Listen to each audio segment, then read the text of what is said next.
Good morning and welcome to New York City. This is round 10 of the ABB FIA Formula E World Championship.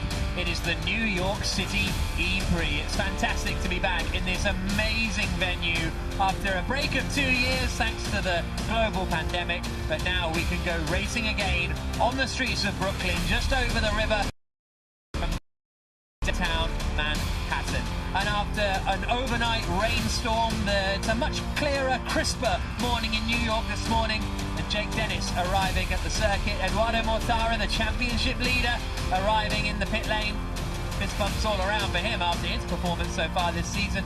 Sam Bird having a little chat with someone as he decided to arrive this morning. Antonio Felix da Costa and Stoffel Van Dorn and Mitch Evans and Blomqvist, I think, all in there having a bit of banter in the early morning New York sun. As Mitch Evans looks for a strong weekend, and da Costa straight on the espresso by the looks of things.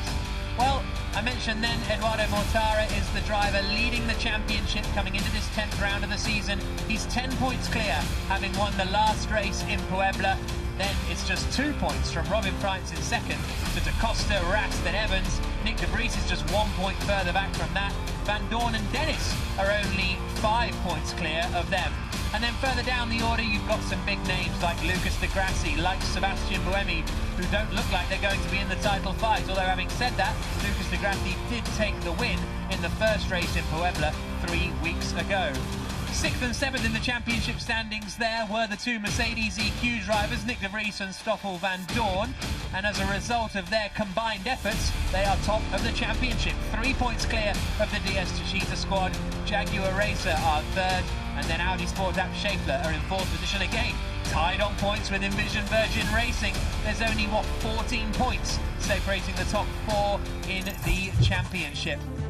And this is the track around the Red Hook area of Brooklyn, and my name is Jack Nichols. Alongside me in the commentary box is Nikki Shields, and it's great to come back to this circuit, Nikki. I mean, Jack, one of the most iconic circuits on the Formula E calendar.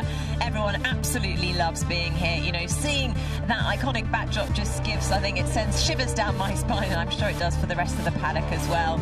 And so much history here for Formula E as well. You know, we're really creating a new chapter in the history of motorsport, there have not been a street circuit race here for the last 120 years until Formula E arrived on the scene. Yeah, absolutely remarkable stuff, isn't it? And there's a look at the circuit and the backdrop. And there you can see Wall Street and downtown Manhattan and the One Trade Center. And then this is the Buttermilk Channel in between the Governor's Island and Brooklyn here. And we're in the Red Hook area, which was originally called Red Hook, but in Dutch. Well, it's part of the early Dutch settlers to this part of the city. And there you can see attack mode, which is now changed and on the exit of turn 10. But there you see Eduardo Mortara, who is the championship leader coming into this race, and a really remarkable performance, not just from him but also the team, because Venturi are a customer team of Mercedes EQ, and Mercedes are leading the team's championship, but it's Eduardo Mortara who's leading the drivers' championship. I mean, that was a phenomenal performance, a win and a third place in Puebla, and it has propelled him into the lead of the championship. He's now got this 10-point lead. You know, before he was kind of mid-table, and that just shows if you can secure 40 points in a double-header weekend, then all of a sudden you're in championship contention. But you know, we're down to the business end of the championship now, and there are about 11, 12 drivers not that far behind him, all hoping to secure points here this weekend. Yeah, absolutely. Mitch Evans is one of them. The clock begins and everybody makes their way out into the pits. You'll see it's a little bit wet here in the pit lane itself, but most of the circuit is reasonably dry. You can see it there.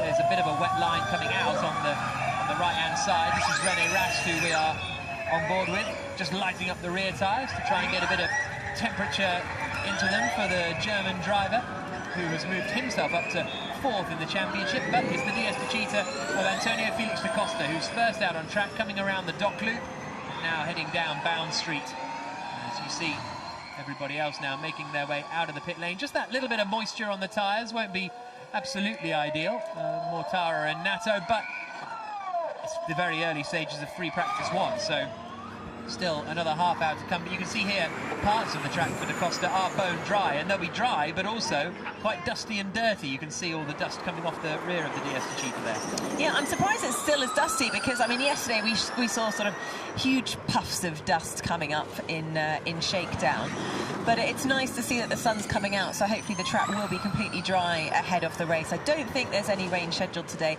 What we do have though is lots of humidity, 81% humidity, which doesn't actually really have any effect on the battery. You know, the battery has to work in this sort of optimum temperature. Anything kind of, once you get to the 30s, they really need to manage that battery temperature quite well, but the humidity doesn't really make too much of a difference.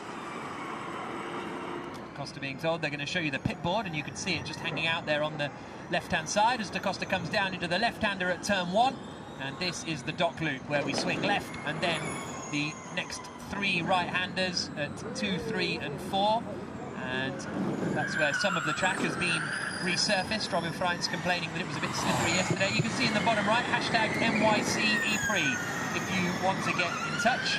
And a lot of people have been saying over the last few weeks that the track looks like a dog from above, and Alicia is the latest to say it looks like a Dachshund. It does. I was just looking down, I was like, there's only one dog that could be, and it's got to be Dachshund. Brilliant. We should have that as a competition going forward, shouldn't we? What animal is this track? Full course yellow in 5, 4, 3, 2, 1. Full course yellow, full course yellow. So full course yellow deployed as a test for all of the marshals here in New York and the drivers, and just making sure all the systems are working. Very experienced marshals in New York City. Not a huge amount of racing in the city itself. Track is damp. That's Antonio Felix da Costa's feedback. A lot of rear locking and the track is damp, so you can see it's very damp at some parts of the track, isn't it? That was the left-hander of the Basin chicane at 12 and 13, and then this is Clinton Wharf, the final left-hander on the circuit. That looks, well, that's dry most of the way around on the racing line, but you've just got that wet patch on the outside. Attention all teams, full course yellow ending in 5, 4, 3, 2, 1. Green flag. So full course yellow ends, and they get going again as Da Costa comes down into the first corner. Third in the standings, 1 win in Monaco, and then a 6th place in the first race in Puebla. Was looking set for points in the second race in Puebla as well. You can see on the right-hand side how much throttle and power he's using at the moment. Sliding around a little bit as he comes down onto Bound Street again, Da Costa, reigning champion. This is obviously a circuit that brings some pretty fond memories to the DS Cheetah team. Obviously Jean-Eric Verne taking both his championship wins here, and Antonio Felix da Costa finishing on the podium in 3rd last time out. But things have changed this time around. The championship is much tighter than ever before. You know, the fact that there's just 3 points between 2nd and 6th in the championship, and we've only got 3 race weekends left. It's phenomenal. You know, the gap just continues to close up. 40 minutes to go. Let's go down to the pit lane, shall we, and speak to Indy, 3-time Indy 500 winner Dario Franchitti. Good morning, Dario. Tricky conditions out there for the drivers at the moment, I think. Yeah, morning, Jack and Nicky. Yeah, you know, I always say, Jack, yeah, you can always learn stuff, even in shakedown, but this morning it's been pretty tricky for them with those damp patches. Pit lane's pretty damp, and you can see certain parts of the track are a little bit slippery, but one of the main things this morning, I think, is to get the dust and the debris off the circuit, especially through this new part of tarmac through turns 3 and 4. Much different track than we saw in Puebla a couple of weeks ago, so it's we might see some different cars up at the top. Yeah, well, that's very true. And do you think that the drivers who've been here before are going to have a bit of an advantage? Because Puebla was a bit of a leveler, or not really?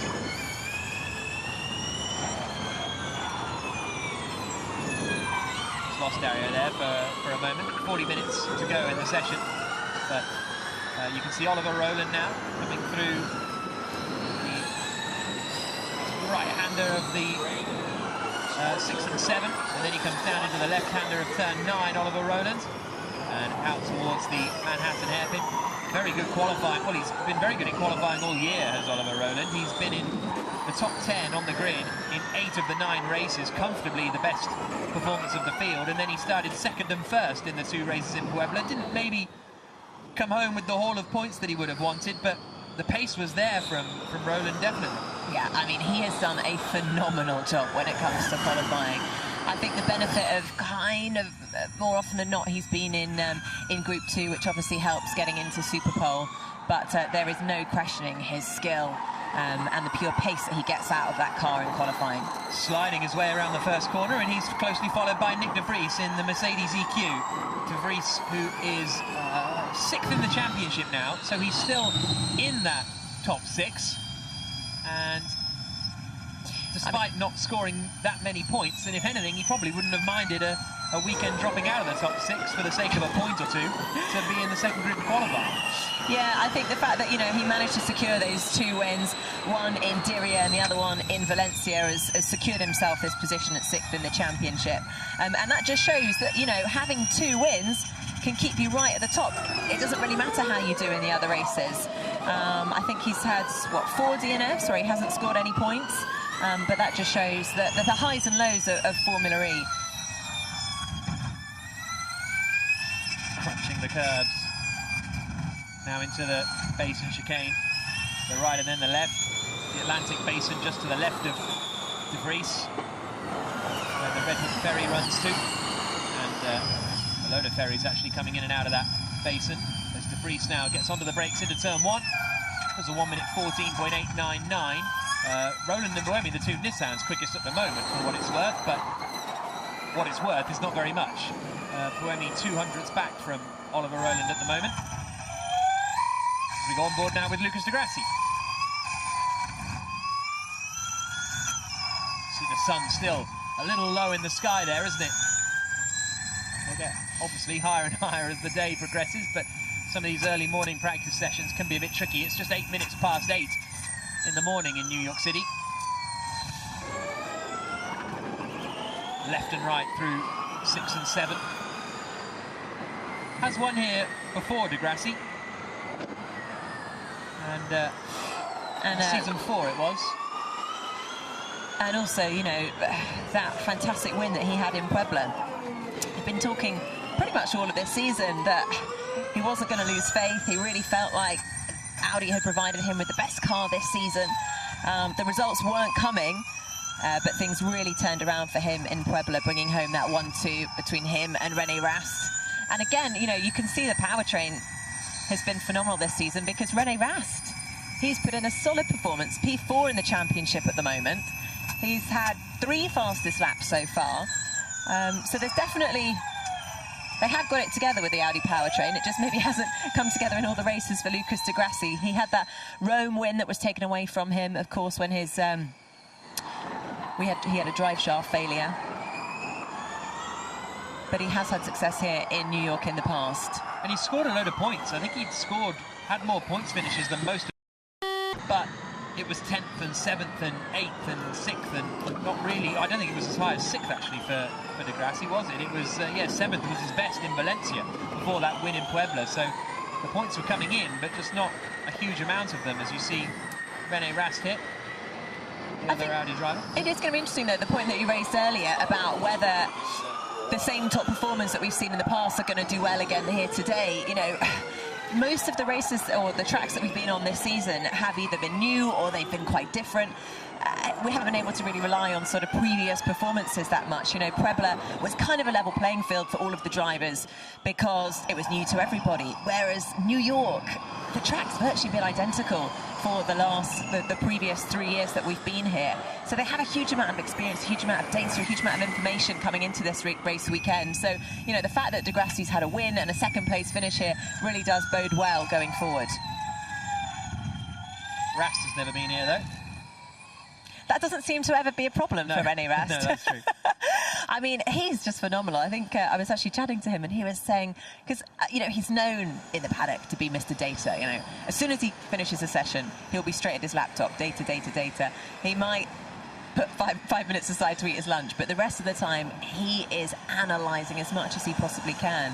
And he was saying that he really just, all he does is he compares his lap time and the way he approaches each lap to what Lucas does, and he looks at every tiny little detail. So the braking points, when he's hitting the apex, when he's putting the throttle down, when he's lifting and coasting, and then he matches the 2 laps together to try and get the best out of both. So what he's basically doing is taking his best lap and Lucas's best lap and putting it together, and you can clearly see that is really working for him in his results. 33.5 minutes to go. Degrassi quickest for what it's worth at the moment. Acosta second. Third is Andre Lotterer, although Ras then immediately goes quicker and to the top of the times.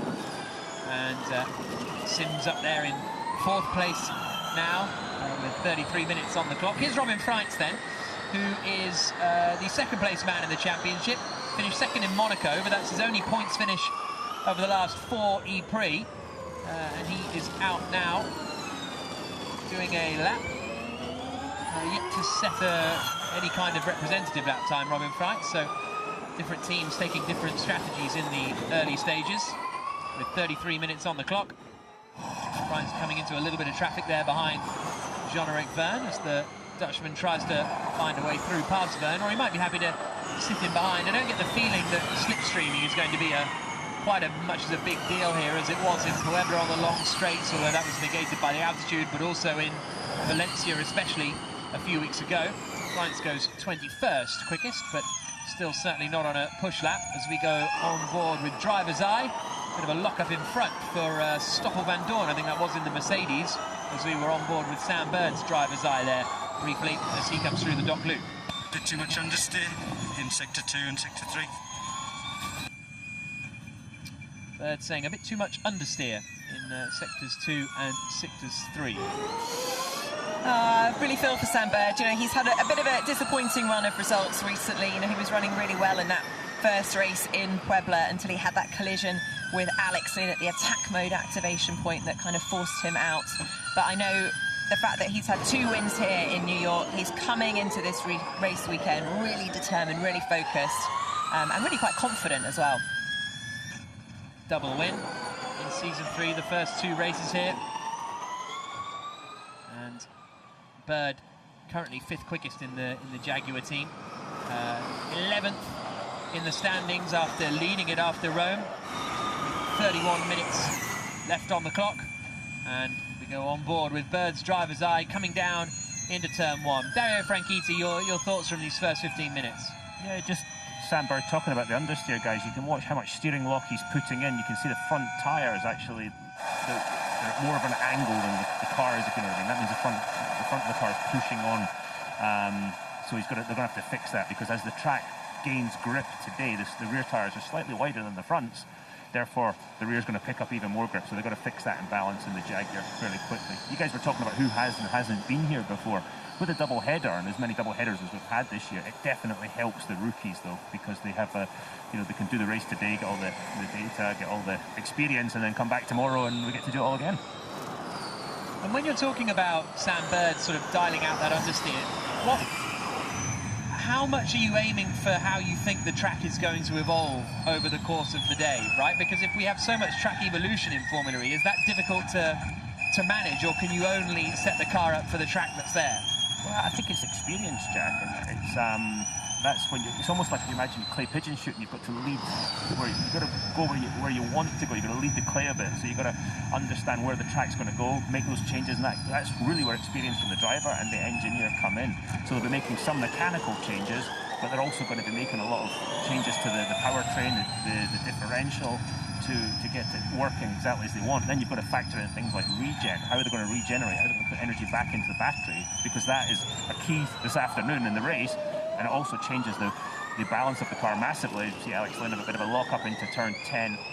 So the engineers, the drivers, are going to be working between sessions and during the session, just trying to get that absolute ultimate balance in the car for the race this afternoon. It's no good being quickest in free practice 1 or 2, because really you don't get any points for that. It's all about qualifying and certainly the race this afternoon. Yeah, absolutely. Alex Lynn coming through the final corner at Clinton Wharf at turn 14, then down into turn 1. Now, he's a man that made history. Pole position in his debut race in Formula E in New York. It was an absolutely phenomenal display. But the results didn't really come. I think 14th has been his highest finish in the 4 races that he's done in New York. This year, he is 16th in the championship, but he scored points in the last 4 races, which is the longest streak of anyone at the moment. Sergio Sede Câmara in the Dragon, his first visit here, the Brazilian from Belo Horizonte. And he's onto the brakes into turns 6 and 7 now. Joel Eriksson, his teammate at the Dragon team again, because Nico Müller won't be with the team for the rest of the season. Had a DTM clash last time in Mexico, I think has one in London as well, so they've decided to part ways, and Joel Eriksson looks like he will do these final 3 races. Very wet, Dario, on the way into the attack mode activation zone at the moment. Like, there's most of the track, there aren't many wet patches, but there's one right into that area.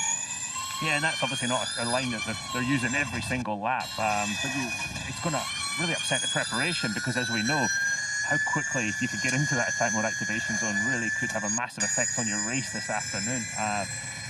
Attack mode activation is one thing, but it's actually that when they merge on the exit of it, we know how narrow it is on the exit of turn 10, so you're going to have cars offline. I expect some pretty interesting moments this afternoon in that turn 10 area. Brooklyn Mothra, using the hashtag NYC E-Prix, says, first time watching Formula E happening in my backyard, enjoying FP1 on a weekend. So he might walk past later to hear the sound live. There we go. You're very welcome to walk past. 27 minutes to go. Walk past on his way to some of the amazing food places around Brooklyn. I think that's my favourite part about coming to this track is the lobster shack. Yeah, well, I'm not a big lobster guy, but there's an amazing barbecue place just down the street, and there's a decent pizza place just down the street as well. All of the good places, and that's before you've even got into Manhattan.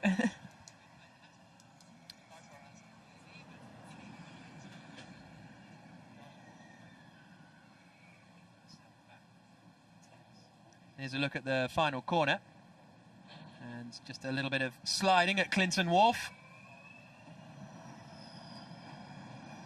Very nice stuff. That was Sergio Sede Câmara. That looks like a Mahindra, I think. Oh, no, it's a Nissan. It's Oliver Rowland sliding around. And that is Stoffel van Dorn. Back in the pits then. Evans is quickest at the moment on a 1 minute 11.487, 1,000th quicker than Jean-Eric Verne, and just 100th quicker than Antonio Felix da Costa. So already the times very, very tight at the top of the field. 3rd and 4th, 5th for Mortara. Lynn, Blomqvist, Verline, Dennis and Lotterer are the 10 quickest in the early stages, but Robin Freitz and Nick Cassidy, as an example, are doing their own thing. They're obviously doing race runs at this early stage because they are a long way off the pace. Oh, and that is Alex Lynn at turn 1. He's he's got warning lights flashing on his steering wheel. Now, obviously, he's got a new steering rack for this weekend as well, Alex Lynn, but shakedown was completed with no issue yesterday. This looks like a bit of a mechanical problem. He's just kind of trying to roll out of the way, I think. Doesn't sound like there's much drive in that car. His teammate Alexander Sims had a similar thing, actually, didn't he, at the start of free practice 1 in Puebla. Sims broke down, and Lynn looks like he's got a little bit of reliability trouble there with his Mahindra. That doesn't sound or look, Dario, particularly healthy. No, if you look at, he clearly hasn't gone off nor hit anything, but yeah, he's lost drive, although he's able to reverse back into spots, so I'm sure the team are trying to feverishly figure out, as we are, but if they need to figure out a bit quicker what's going on with that car.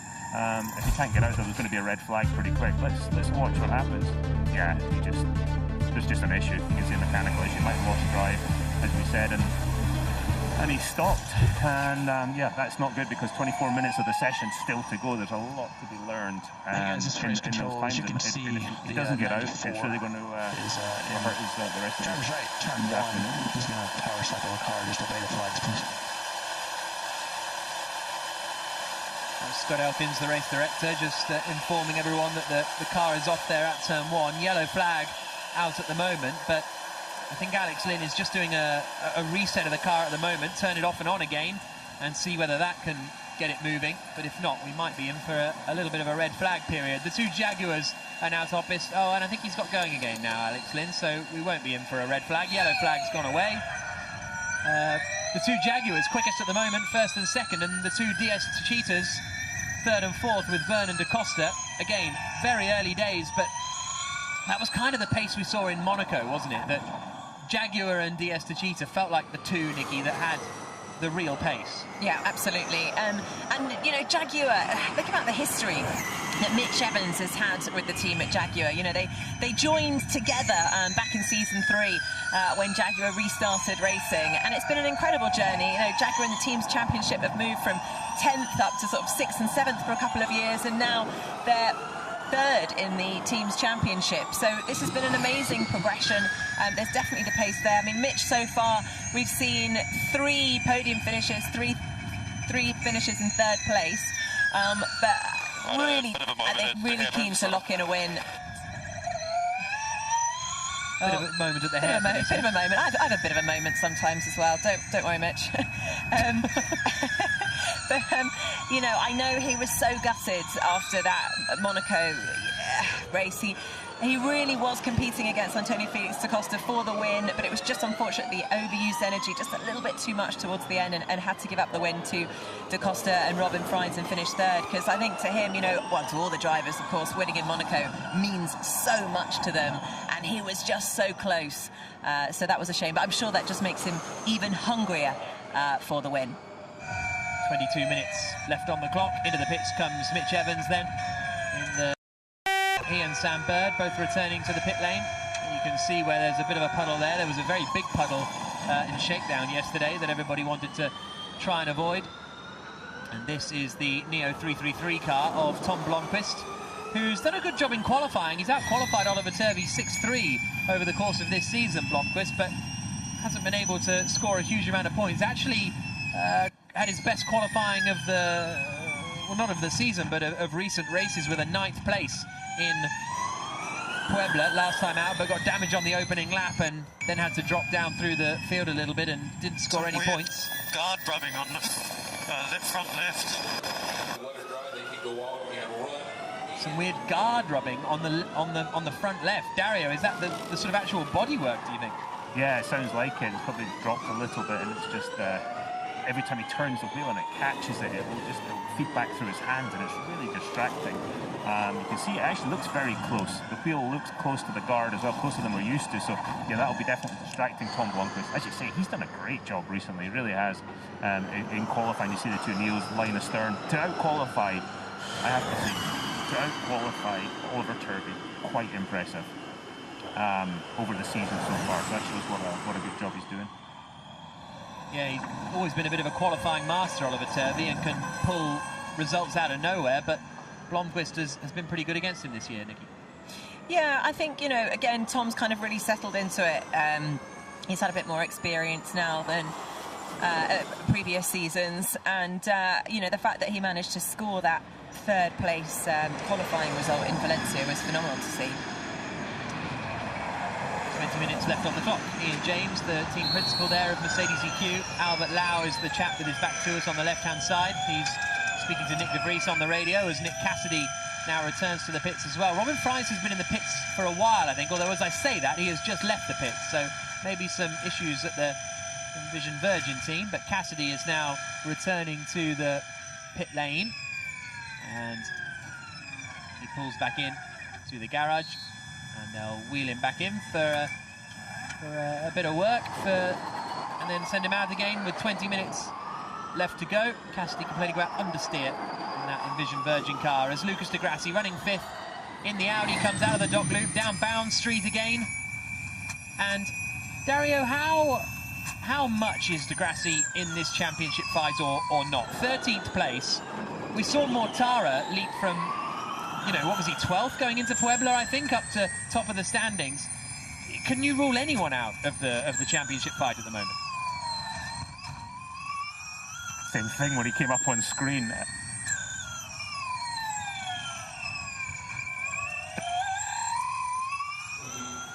We just lost Dario there for the moment. He's back. Sorry, start your point again, Dario. exactly the same thing, Jack, about Lucas being a championship contender, and was he? And I absolutely think he is. He was in Group 3 today, which is really going to give him a chance to qualify well. You see him absolutely pushing the limit through turn 14. But yeah, if Lucas is anywhere close to the front, watch him, because he's one of the most complete guys, and he's very, very good at overtaking. And that's going to be at a premium today. Here's a replay of him attacking the curbs, coming down into turn 6, and swinging right into turn 7. Alan McNish, team principal of the Audi Sport at Schaeffler. It was great to be up on the podium when Alan McNish was there talking to the team after their 1-2 win, because he just said to them, you know, guys, you've got to remember this moment. This is what we've been working for. This is why we work so hard day in, day out.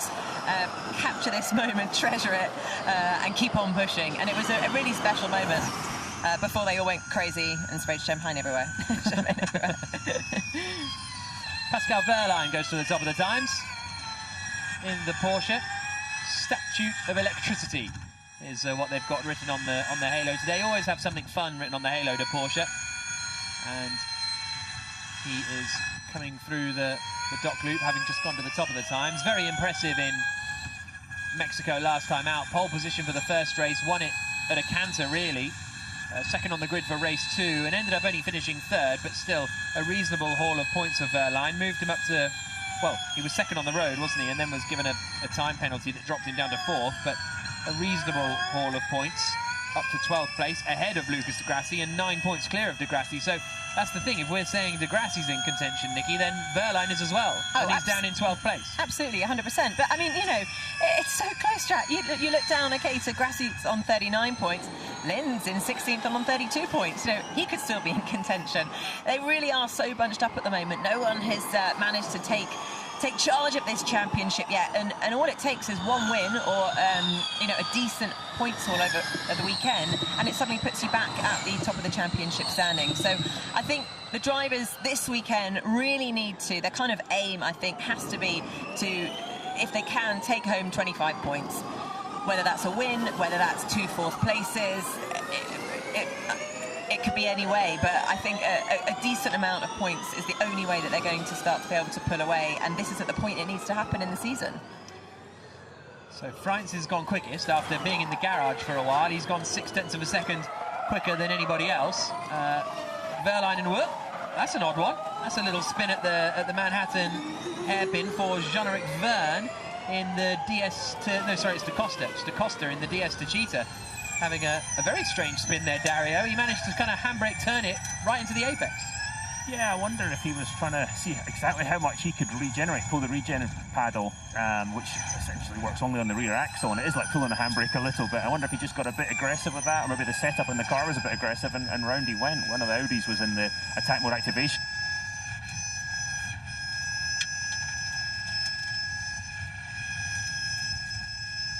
Just lost the end of Dario's thought there, but yeah, one of the Audis was in the attack mode activation zone at that point. Here's a replay of Da Costa coming. Oh, he might have just got on the wet patch as well, actually, just coming into the right-hander of the hairpin. I think he was just showing off his donut skills, giving the audience a bit of a display. It's the city for cronuts, isn't it, rather than donuts? Can't beat a good cronut. And the team saying to Da Costa, you broke on the wet patch. I don't know what a cronut would look like in a car. Well, it would be pretty like much the same. It's still a circular shape. Oh, okay, so we can call them cronuts when we're in New York. It's a croissant and a donut. A croissant and a donut combined is a. For those unsure. It's absolutely, honestly. I'm just going to be talking about food all weekend if I keep going like this. But there's an amazing place. We got there at like 7 a.m. when they open, and you have to reserve your cronut like in advance and stuff. But I am going to disagree with you. Donut every time. Well, more than you don't like a cronut? No. Well, I do, but I prefer a donut. Okay. Let us know. Yeah, hashtag NYC E-Prix. That's right. The donut or the cronut war. Turvey goes second quickest in the Neo 333 car, 1 minute 10.3. Fractionally quicker than Di Grassi. Wehrlein, Ericsson in 5th place. Now, Joel Ericsson was, we were following him a couple of moments ago, and he's been quite impressive over the in his first race in Puebla. Was only 0.3 slower than Sete Camara in qualifying for race 1. Made a mistake in race 2, but ended up finishing ahead of Sete Camara. So it was a mixed bag for Ericsson, but not too bad, I thought. Oh, that's not great. That's Sam Bird. Oh, that's not good at all. And he is deep in the runoff, in the barriers. That looks like a lot of damage there on the right-hand side of the car. And where is he? Oh, he's lost it. He's got red flag. Into the pit And lane. he's lost it coming out of Clinton Wharf. So, and he'd done the fastest middle sector of anyone, and he's lost it coming through the final corner at Clinton Wharf and had a big accident there. His teammate Alex Lynn, when they were at DS Virgin together, had a big crash there in season 4, I think it was. And that's a... Wow, that's a huge disappointment for Sam Bird and the team. That's really tough, especially, you know, at this point in the day. You just don't need that amount of work. The team are really going to have their work cut out now to hopefully repair the car in time for qualifying. I mean, potentially FP2 if they're really quick. Well, it depends how heavily he's gone in, doesn't it? Dario, that's one of the trickiest corners, if not the kind of trickiest, fastest corner on the circuit. I said we saw Alex Lingo in there. Good to see Sam climbing out, but that's quite unusual to see Bird make that sort of mistake in a free practice 1. Yeah, I looked at the inside wall, and it almost looks like he's clipped the inside wall. I don't know, somebody's definitely clipped the inside wall, but if you look, there's some damage to the inside. But the car itself, the right front's going to require a lot of attention by the Jaguar mechanics to get it ready for FP2. Right, well, we'll have a look and try and get a replay of that. Sam Bird, you could see him with his head in his hands as he saw what he'd done, and the hope has got to be that they haven't damaged the back of the car and the battery, and that needs a replacement and all that kind of thing. That's what can rule you out of free practice 2 in particular. Better to happen in free practice 1 than free practice 2, but red flag out with 12 minutes to go. That is a small positive, I suppose, but it's going to be really, really hard for Sam, you know, clearly really disappointed with that. And that's just really going to dent his confidence as well. Let's take a look at what happens. You have to look right at the top of the shot. Oh, goodness me. He's really understeered in there, hasn't he? So I wonder if Dario's right and whether he's clipped the wall on the left, because normally through there you end up, or Alex Lynn certainly kind of spun into the barriers, but he just kind of went straight on. Dario, what did you make of that? Yeah, I'd love to see the long shot again from that corner, actually out of turn 13 into 14, to see that mark on the wall again. But it does look like there's a bit of damage to the right rear of the car too. The right rear's towing out a bit, so hopefully he hasn't hit that too hard, because as you said, Jack, if you've damaged the transmission and you have to change it, that's a big problem, and that penalties will come. Yeah, it's really understeered in, so I wouldn't be surprised if he hit the inside wall. Very difficult with those covers over the front wheels to position the car accurately, because you're essentially blind, and very easy to make the mistake. If that is a mistake that Sam's made, it's so easy to make it. I definitely made it more than a few times. So Bird returning to the garage then. His teammate Mitch Evans not back into the pit lane yet, but a little tap on the back from James Barkley, team principal. And, well, Bird was the championship leader after Rome, I think, wasn't it? And then was involved in that. Well, they had a miserable weekend in Valencia. Came back on form with a 4th place finish in Monaco, having started much further down the order than that. And then an 8th place finish in Puebla. Jaguar still up there, 3rd in the team standings, 4 points off Mercedes at the top, but that's going to be a tough one for them. 10.5 minutes to go in the session. Evans getting pushed back into the garage in the other Jaguar. And as I said, he was on a quick lap, Bird. He was pushing. He'd not done the fastest first sector of anyone, but he'd done the fastest middle sector of anyone. And then into the wall at the final corner at Clinton Wharf. It's really hard for Sam. You know, we've seen him over in past years, been fighting for the championship up there in 3rd and 4th. But he has been in the past always appeared to be the runner-up. I think he was runner-up in Formula Renault, Formula BMW, F3, GP2, World Series. He's always been up there in the top 3, and he now really wants that title. And things just don't seem to be going right for him at the moment. So 10 minutes to go, red flag out. Hopefully we will get some more running in this session, but it was quite a hefty hit from Bird, wasn't it, into the Tech Pro, as Nick de Vries sits at the wheel of his Mercedes EQ. First in the championship, the Mercedes EQ powertrain for the Venturi squad. And the Mercedes EQ team themselves are at the top of the team standings. See, there's Bird's car. It's still in the wall, waiting for the truck to come around and collect it, but it's whether they'll need to repair the Tech Pro barriers or not. And this will be a bit of a compromise, well, for everyone, obviously notably Bird, but everybody else losing out on a bit of running. Yeah, and they're really going to have to get that car ready for FP2, just so he's got the opportunity as well to set a quali lap, to practice his quali lap, because again, qualifying is so important here. He's going to be in Group 2. He's got Jean-Eric Verne with him in Group 2 as well. Well, let's go down and hear from the team principal of Jaguar Racing. He's with Amanda Busick. Well, James, your driver had his head in his hands when he was on the track. You were able to just talk to him. Any feedback from your driver, from Sam Bird? Yeah, I mean, it's always challenging. We're trying to get up to pace quickly in free practice 1, and Sam was on a really fast lap. Purple sector 1, purple sector 2. Just sounds like he clipped the apex wall, and that's ricocheted him into the outer barrier. So, yeah, a tough one, but, you know, this is what Formula E is about. You have to get straight on the pace, and yeah, we'll get the car back, hopefully assess the damage, and if we can turn it around, hopefully get the car out for free practice 2. That'll be our focus now. Thank you, James. No problem. So yeah, James Barkley confirming what Dario Franchitti suggested, that clip the apex on that left-hander of turn 14. I've not actually seen anyone do that before, but look at this reaction from Bird. He's on his way out and then he just turns, and so that's him looking at the right rear to see how badly that's been hit, sees how badly it's been hit. That is the reaction for the British driver. Out of free practice 1, and there he is back in the garage now, watching on the monitors. Phil Charles there just behind him, the chief engineer at the team, and his teammate Mitch Evans will be hoping to get back out before too long, with 7 minutes to go. So Robin France is quickest on a 1 minute 10.2, only a tenth quicker than Oliver Turvey. Some of these lap times will be set in attack mode, some will be set at 200 kilowatts. I don't think anyone this is race control.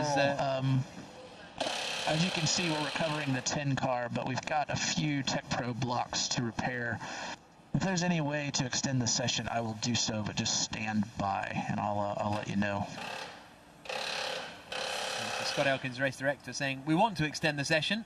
We'll see if we can, because they've got to repair, not only get rid of the Sam Bird's car, but also repair the Tech Pro barriers that he went into. So that's, again, just changing strategy, isn't it? You know, we saw yesterday during shakedown, the session was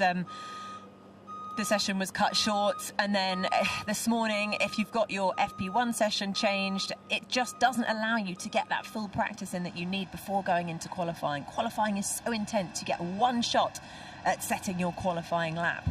So it's really important to get the practice in these morning sessions. Statue of Liberty just over the East River, Ellis Island just a little beyond that, and really a historic city hosting this Formula E race this weekend, the ABB New York City E-Prix. There's Governor's Island there, and then downtown and Wall Street and other famous streets, and now we're racing on the New York City streets. The Brooklyn Bridge over there as well. And I'd say, I love all the cities that Formula E goes to, genuinely, but waking up every morning, opening the curtains and seeing the Brooklyn Bridge and the Manhattan skyline, it's quite remarkable. I remember when... Oh, you must have been in a nice hotel. I don't remember that view. Did you not get that view? Were you facing the other way? No, even in our look, our hotel's absolutely fine. I'm not knocking the hotel explicitly, but you can see the Brooklyn Bridge from it, can't you? Oh, no comment. If you're in a really nice hotel, you open the curtains and you see Brooklyn because you're in Manhattan. Yeah, okay, so that's what you really want. Right? Yeah. So that's the point there. And it is just stunning, isn't it? And I think everyone, the drivers, the teams, everyone in the paddock are just so happy coming into this weekend, knowing that we're in New York, and it's a place that we've been so many times before. It brings back lots of good memories. You know, championships have been won here. It's been a place of lots of celebration, some very good memories for most. The first ever... Not for Sam Bird right now. No, exactly, but he has great memories here in the past, hasn't he? Didn't they light up the Empire State Building in purple the colours of Virgin? So they did, well remembered. And did Sir Richard Branson come down as well to the race? He did. But had lots of celebrities in the past as well. Yeah. Who? Catherine Zeta-Jones, Michael Douglas. Okay. I remember that. Those are the only two you remember? Lindsey Vonn was here yesterday driving a Jaguar, or being driven round in a Jaguar by Dario, in fact. Idris Elba, I believe, has come to the New York City E-Prix before. And, of course, we've had the New York Giants here. Quarterback Daniel Jones and wide receiver Kenny Golladay were here. Yeah, exactly. All the celebs. In fact, Dario, you took Lindsey Vonn round yesterday, didn't you, round the track? How was that? Yeah, I did. I took her around in one of the Jaguar I-Pace. It was a lot of fun.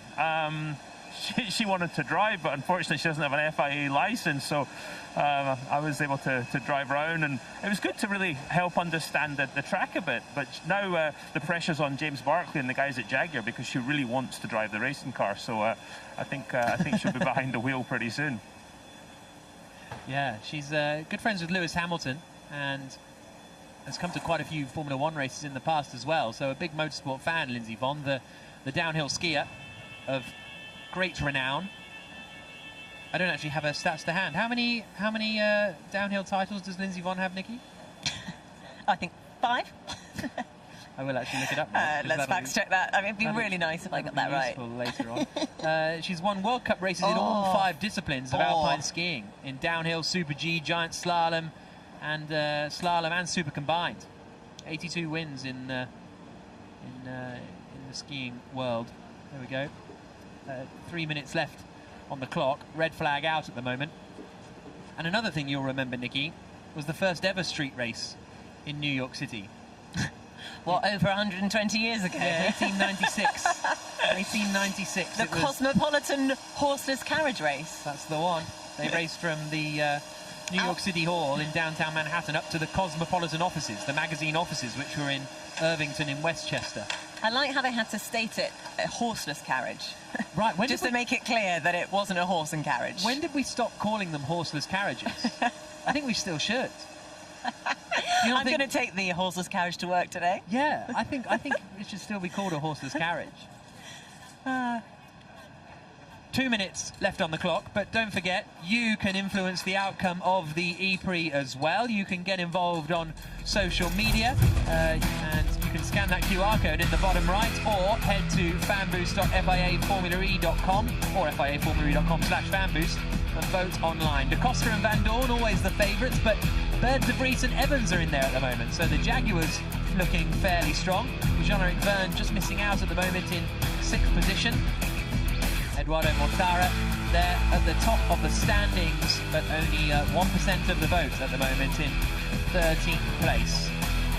So that is how you can get involved with the fan boost. Of course, it happens today, and then they get an extra power boost in the race today, and then it comes again tomorrow, and they get an extra power boost in the race in the second half tomorrow afternoon as well. So while we're still recovering that red flagged, or still recovering Sam Bird's car and then repairing the Tech Pro barriers on the exit of the left-hander at turn 14 at Clinton Wharf, there you can see that's why the barriers themselves need repairing / replacing as well. But we can go back down to Amanda Busick, who is doing the round of team principals today. Amanda. Well, Mark, on the broadcast, we've been assessing the track after the overnight rain. Are you getting any feedback from the drivers of what they're experiencing? I think for us it's going quite well. We're at the top of the times. Many times the guys are going out, so they seem quite happy. We've done well here before, so I think the drivers' feedback so far is that car balance is quite nice, and they're happy at the moment and just want to get back out on track, obviously. Thank you, Mark. Desperate to get back out on track, aren't they, after missing quite a bit of running? What was it? Was it 15 minutes to go when Sam Bird went into the barriers? So it's a decent chunk of running. In fact, the clock's about to tick down to 0. Dario, where are you at the moment? You're in the pit lane. Are you just having a bit of a wander at the moment? Yeah, I just went for a little walk. The air conditioning was getting a bit much, so I decided to go for a bit of a wander down pit lane. But it looks like Alex Lynn in the Mahindra, he stopped on track earlier. It looks like he's ready to go. Andre Lostra had some big, they were doing some big changes to the Porsche. They had that up on the high stands. And Alex Lynn's car is, Sam Bird's car is coming past, looking very sorry for itself.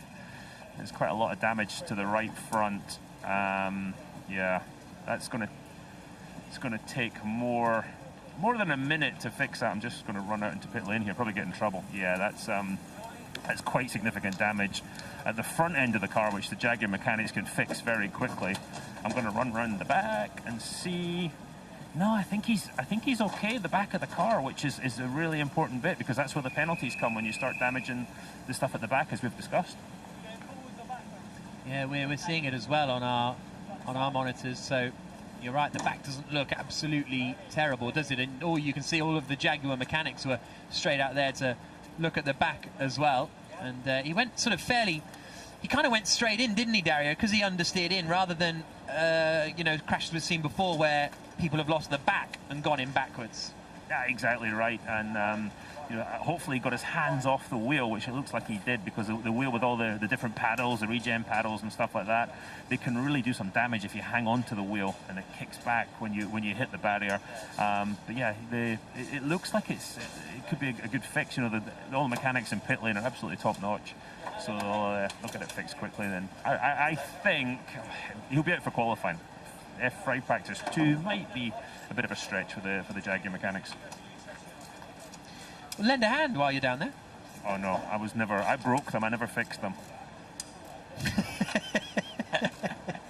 Stay well back then. Yeah. Sam Bird then back, his car back in the garage. Control. Sincere apologies, but we're not going to be able to extend this session, unfortunately. So the session's coming to an end.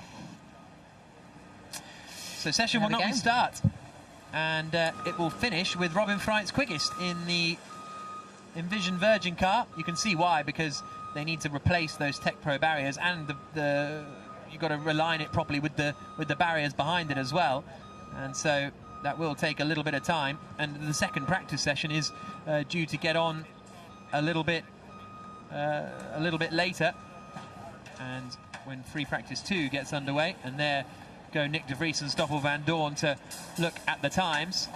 But let's go back down to Amanda Busick, shall we? See who she's found now. Well, Sylvain, your driver, Robin, is looking for a bounce back here this weekend in New York City. How did you prep him as we came back here into the Big Apple? Well, we like this track. We've had a lot of success here in the last few years. So even though the car is different, you can really compare.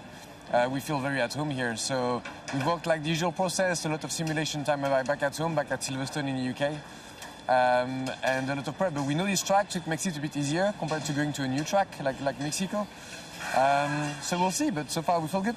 As you look at the track this morning, after the weather we incurred last night, what are your first initial thoughts? Yeah, it's always a challenge here. We've had this before in the last few races, but when you have very fast changing conditions on track, from wet, damp to dry, it makes it very difficult for the drivers and the engineers because the conditions are changing very fast. So it's an additional challenge to prepare for the race, but we've seen it before, we'll cope. Thank you. Sylvain Filippi then, the managing director of the Envision Virgin Racing team, and Robin Freit's his driver, fastest in the first free practice session. His teammate, Nick Cassidy, slowest, so bookending the session for the Envision Virgin Racing team. Lucas de Grassi having a chat in the garage once he returned after finishing that session 4th quickest, but with 15 minutes still, flag came out.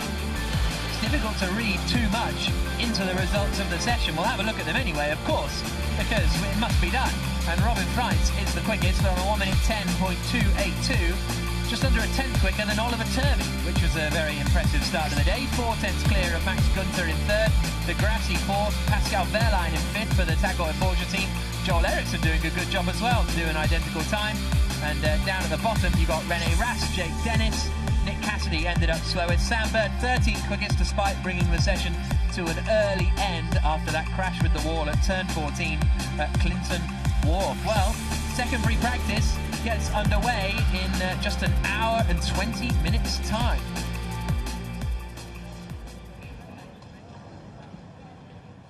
And that is going to be a small window. You can see Robin Freit's there on the left, the bespectacled gentleman that he's talking to on the... Freit's is on the right. The gentleman on the left is Bertrand Famine, his race engineer. Sylvain Filippi, who we just spoke to, on the left. Further to the left of that is Mike Lugg, the chief technical officer at the team now, having moved over to Virgin, having been Pierre Gasly and Alex Albon's race engineer. And there's Max Gunther and Mitch Evans having a little go down the pit lane. And although, Jack, you said, you know, we can't read too much into the times from this practice session, which you are right. I know, but all I was going to say is it's still, psychologically, if you see your name at the top of the standings, at the top of the timing board, then that just puts you in a good position. That's going to always put you in a good frame of mind. And, you know, half of this battle is a mind game, isn't it? It's being in the right frame of mind coming into the next session or coming into qualifying, coming into the race. So I think that's really going to give Robin Freins the boost that he needs after well, not scoring any points last time out when we were in Puebla. Won here the last time Formula E was here, didn't he, Robin Freins, at the end of season 5. René Rast making his way back to the back of the garage. There is Gunther, who has returned to the pit lane now as well. Gunther ended that session 3rd quickest in the BMW. Solid enough performance from Gunther, who's qualified well, but looking hasn't happy, looking pleased with his result, I think. Yeah, exactly. Hasn't quite got the points to show for it. Same is true of Andre Lotterer, actually, when his teammate Verline's 12th in the standings. Lotterer still only has 1 points finish this season. He's done well at the Superpole, though, Max Gunther. 5 Superpoles so far. Yeah, most of anyone. Very impressive.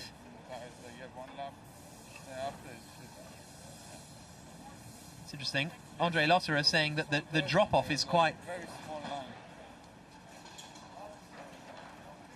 So, quite a lot of drop-off from the tyres. After 1 lap it disappears, and quite a small line because it's so dirty out there. You get a tiny bit offline, and then you're in a bit of trouble. But the first session is done on the streets of New York City. First free practice ahead of the ABB New York City E-Prix. The drivers arrived in the very early morning. Getting their coffees in. Yeah, absolutely. Da Costa getting ready to go out. Mortara, the championship leader, ready to go. I always love that shot. They pull the visor down, away we go. And they steamed out onto the circuit. So dusty in the early days, despite all that overnight storm. Still pretty dirty out there. The car's really creeping around in the early stages. That's the final corner at Clinton Wharf where Sandberg hit the barrier. A bit of a lock-up there for Alexander Sims coming into the hairpin. And some lovely slides. Splash through from Nick Cassidy. Degrassi was very aggressive on the curves coming into turn 6 and 7. That got him a little bit out of shape. An odd little spin for Da Costa, but he chronoted his way out of it. But there was no chrono to get out of that one for Sam Bird. Stuffed it in the barriers at turn 14, and that brought out the red flag and a premature end of the session. And the Jaguar mechanics are going to have a lot of work to do. So it was Robin Freins in the Envision Virgin car who ended the session quickest on a 1:10.282 to go quicker than Oliver Turvey and to top the first session here as he topped the last session here 2 years ago by winning the race. So make sure you join us in an hour and 15 minutes time. Can that man Robin Freins get back to the top of the times? Can Jaguar repair Sandberg's car? And we'll start to see some real full power qualifying laps of action. Make sure you join us at free practice 2 for the ABB New York City E-Prix. We'll be back in just over an hour.